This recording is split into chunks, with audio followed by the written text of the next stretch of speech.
Hi, everyone. I am recording from the bedroom, but I'm feeling very well today. It's just a yucky day outside. Um, I want to give you some updates on how I'm doing. I am physically doing very well. I had my kids here back from college over the weekend. They wore masks around me and everything has been fine. It's Tuesday. Haven't caught anything, so I'm so very grateful. I had a great, wonderful weekend with my kids. I was able to budget my energy and do everything I wanted to do. So got up in the morning, we made the lentils, then I was able to take my nap and then got up and made the baklava. So I'm just so very grateful for that time, and I am grateful that I felt well enough to really spend some time with them. So I'm really happy about that. I wanted to talk to you a little bit about the last video I put up where I talked about some difficult topics. I'm I want to model and put up videos where I do talk about some difficult topics because I don't want to put an overly shiny picture on the process of going through cancer for 6+ years, I guess 7 years now. Gosh, time flies, and the treatments that I've been through.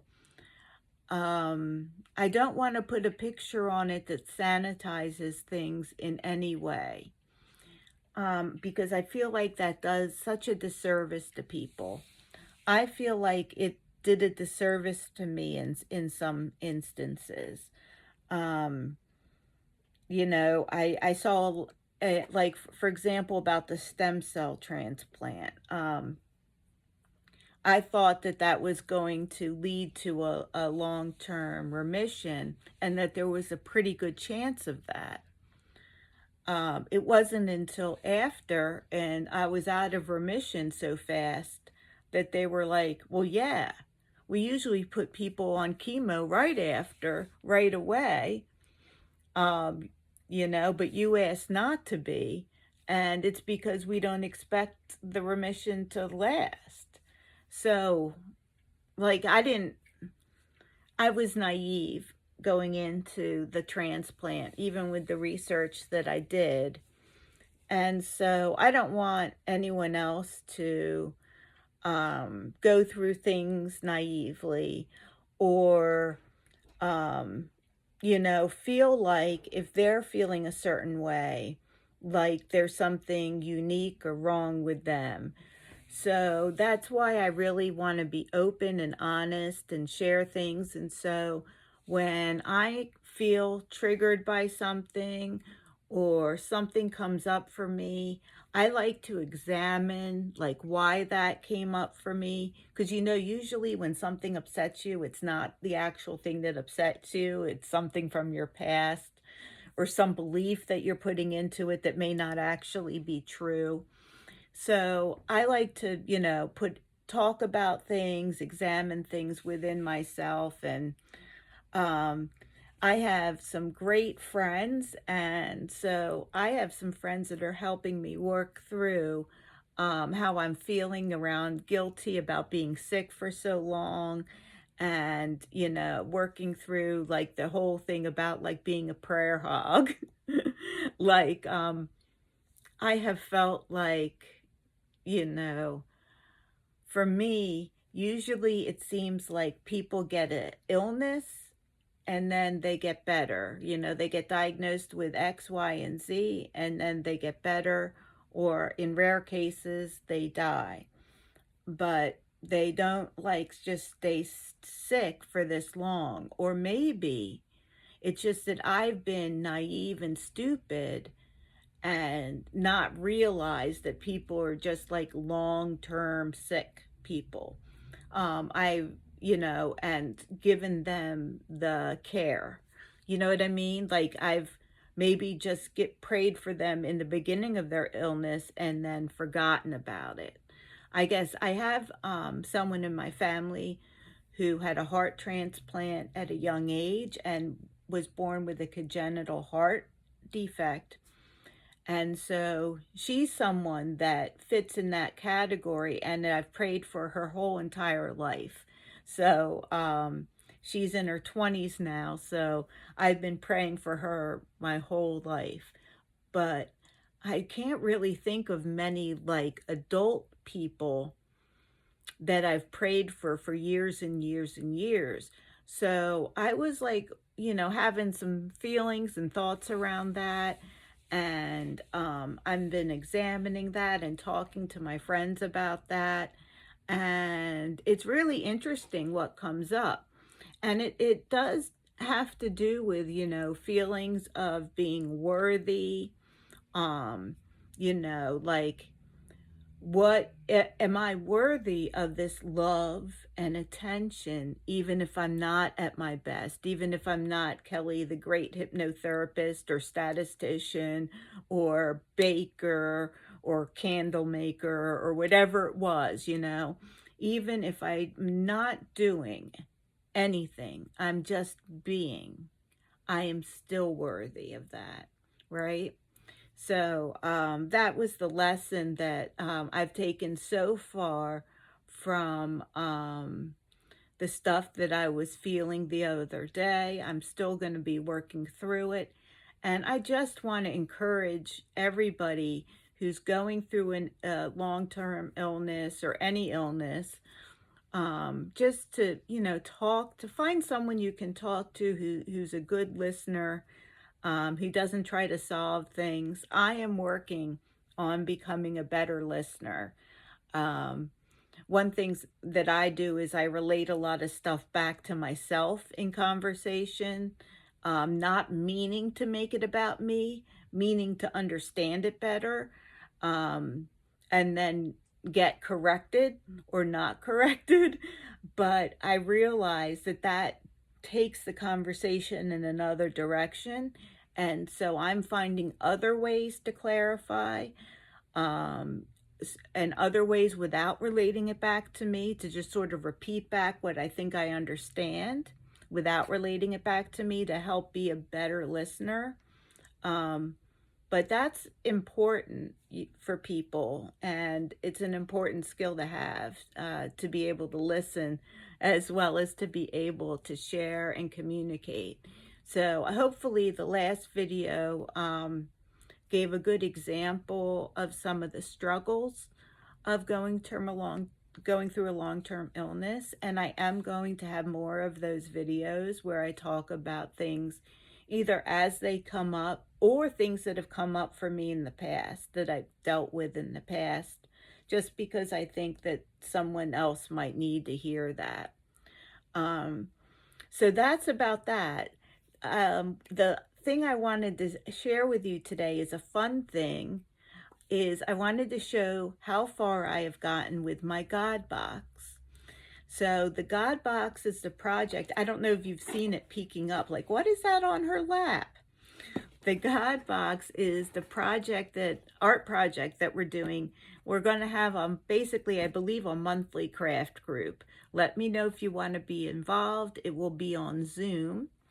This project, we're going to be doing a second part where I'm going to further embellish this. But I thought I would show you what I've done so far. So basically, I have a box that I got. I got my Butterbell in it, and I made a YouTube short about the Butterbell. We really like it.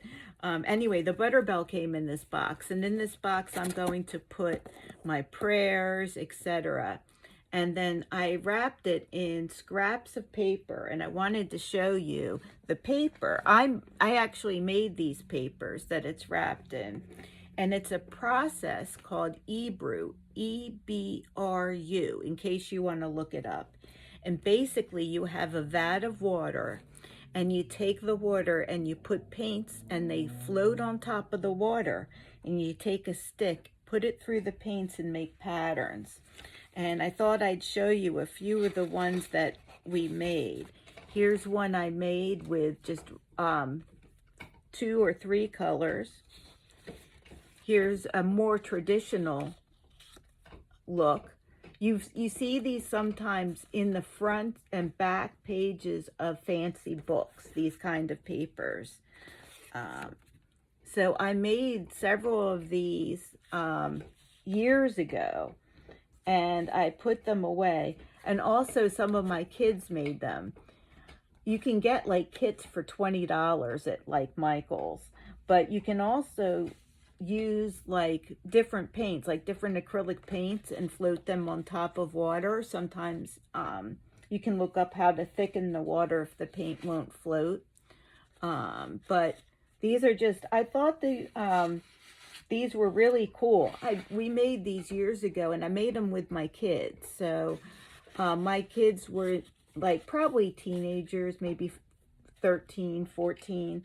And we all made these pages using this process, and it was so much fun. And so basically I took some of the pages and cut them up and then glued them to the box.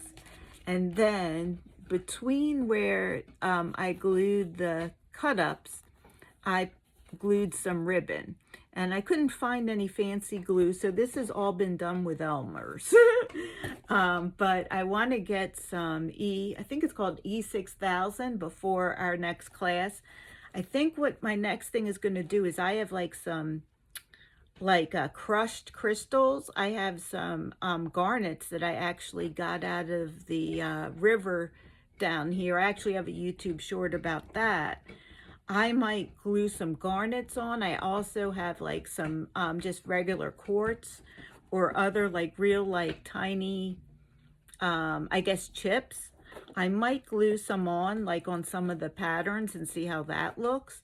If anyone else has ideas for next steps on this box, just to jazz it up to the next level. It's hard with these busy papers, right? That's what I'm thinking about. But I can have things dangling off of it. But if you have any ideas, please in the comments let me know. Also, last thing, and I should have said this at the beginning of the video, if at any time you start one of my videos and it's one of these long ones, I think you can, there's a function up under settings. You can change it so I talk faster. So like you can put it at like 1.5 speed, 1.75 speed, because I know I tend to talk slowly. So I wanted to make sure everyone knew that was available to them, but I should have said that at the beginning of the video.